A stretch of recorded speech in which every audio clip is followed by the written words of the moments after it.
everyone, it's Mary, and today I'm coming at you with my May wrap-up. I am very happy with the books that I read in May, not only because I feel like I read quite, a bunch of them. It was not that many. 1, 2, 3, 4, 5.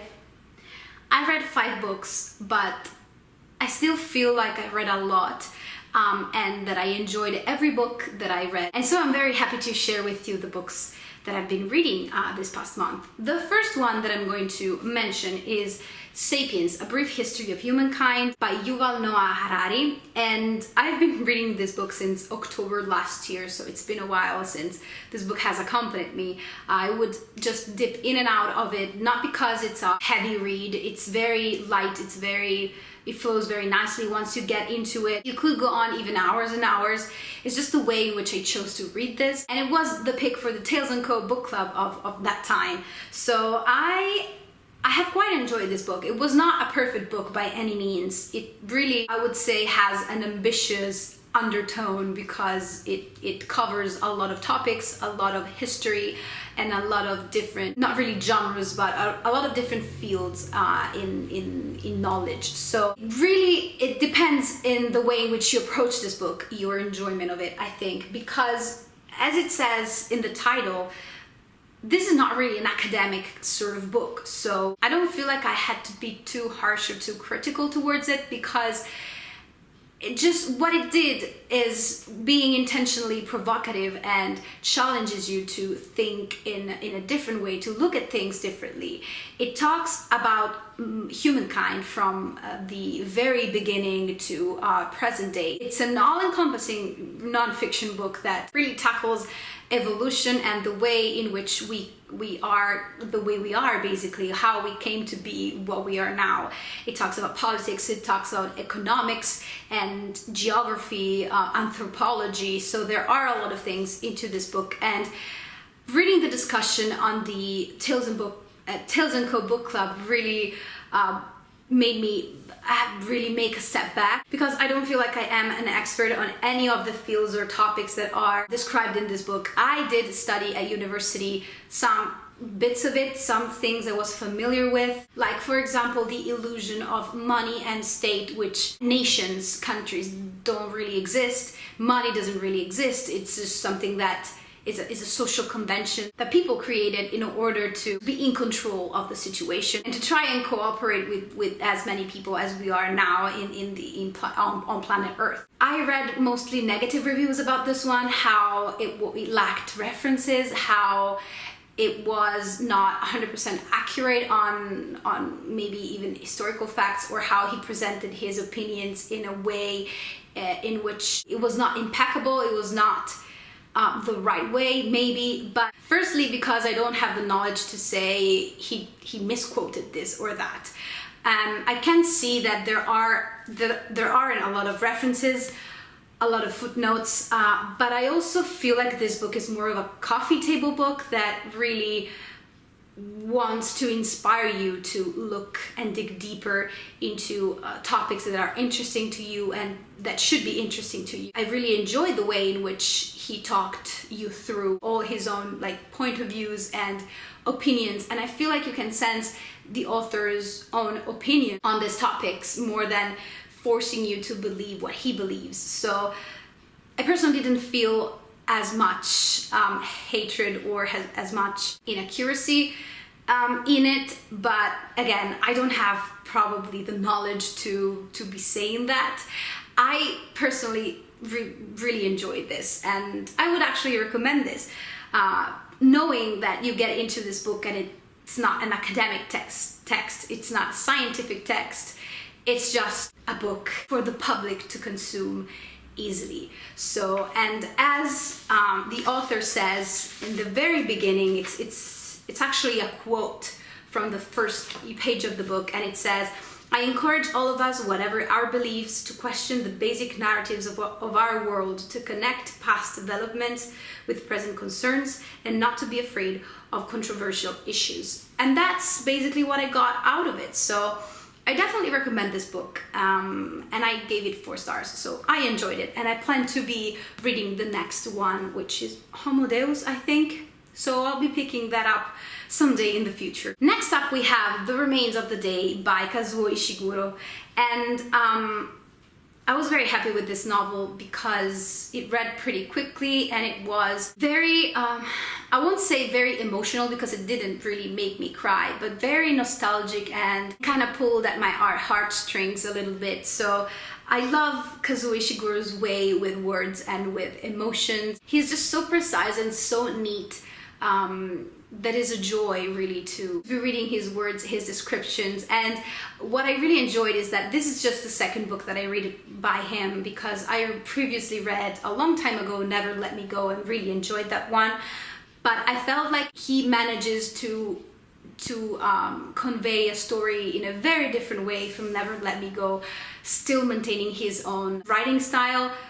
But again, it's so different here. It's all the content, not only the content, but even the way in which the narration is presented, since is the first person narrator and the protagonist of the book is a butler, and it's set in the late 50s in the UK, and this aging butler is allowed to go on a holiday, which is something that never did for himself, and has a lot of time for himself to just think about his past.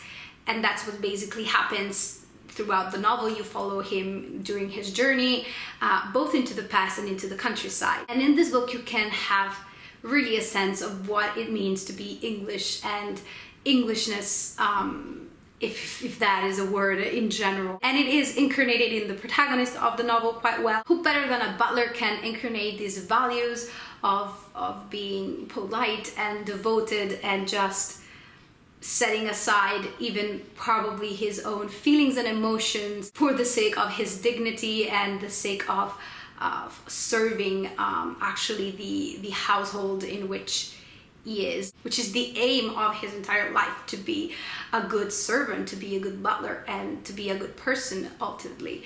And he really interrogates himself on what that means and how that impacted on his own life.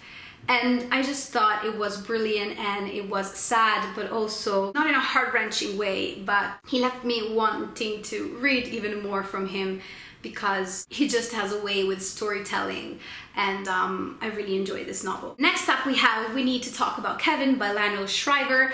I really enjoyed this one. This talks about a relationship between a mother and a son. After the son did something that is unthinkable for a mother, and that brought him to jail, and you basically learn the story from the mother's perspective, that is writing letters to her estranged husband, and talks about everything from the very beginning of the pregnancy to that event in which their son was involved. And I won't say much about this because I did put up a video review for this one, so I'm just going to leave a link down below if you're interested to check that out. But a very good book and a very good movie as well, so definitely check this one out.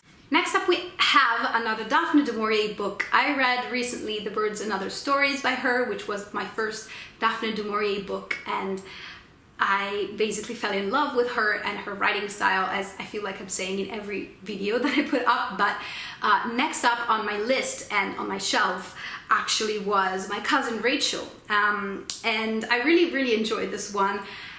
It's kind of a mystery, although I would say is more the atmosphere, the gothic kind of atmosphere that has into it, that makes this a mystery, because it's not, I mean, the mystery is, I think it's quite clear what the whole thing is about after a while that you're reading it. I don't think that was the main point of the book, to just say it's not a whodunit sort of thing. It's more of a character study, and I just love the way in which Daphne du Maurier describes characters. She really paints a vivid picture of them in your mind. This basically talks about this young man that was an orphan and was basically adopted by his cousin. The name of the protagonist is Philip. Sorry, I did not say that. But yes, Philip is basically adopted by his cousin Ambrose and brought up with him in his estate in England. When Ambrose goes to Italy, to Florence,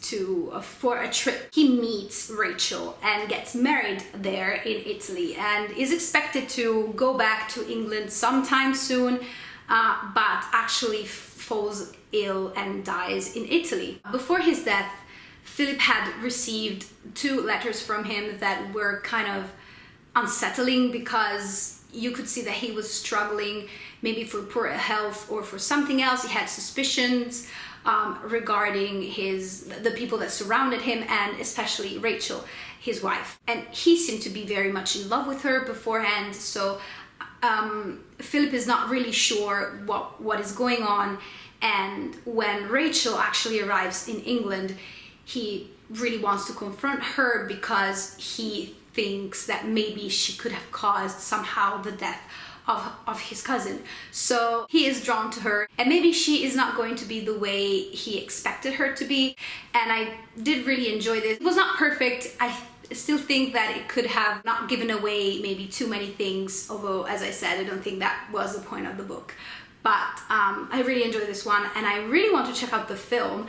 Don't ever go near the trailer, because it's even worse than the book, in the sense that if you see the trailer, you basically know everything that happens in the book. So yeah, if you're interested, then possibly read the book first and then check out the trailer or the movie. And yes, I don't even know if it's out yet or if I just missed it, but yeah, My Cousin Rachel. And the last book that I'll talk about is a book that I had started reading 2 years ago, then stopped more than halfway through for no reason at all. I just stopped reading altogether. I think it was the time in which big reading slump occurred, and it happened that I was just reading that one book that I just left there unread. And so I picked it up and read it from the beginning, taking the chance of this read along that was going on, hosted by Jessica over at Jessica Reads Things.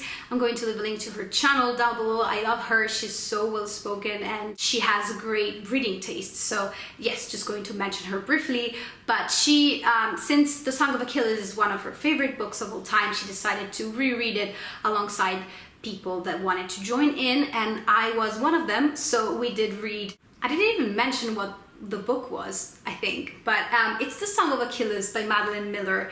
And I'm very happy to say that this time around I stick to it, and I really enjoyed this and gave it 4 stars. I think I even cried at the end, which I was not expecting, even though I'm very much familiar with the story of Achilles and Patroclus, and this basically talks about them, their friendship growing up that really leads into something else, their relationship, and the Trojan War in what is basically a retelling of the myth, of the Greek myth. So the quality of the writing, the story, the characters, the interactions, they were all very vivid.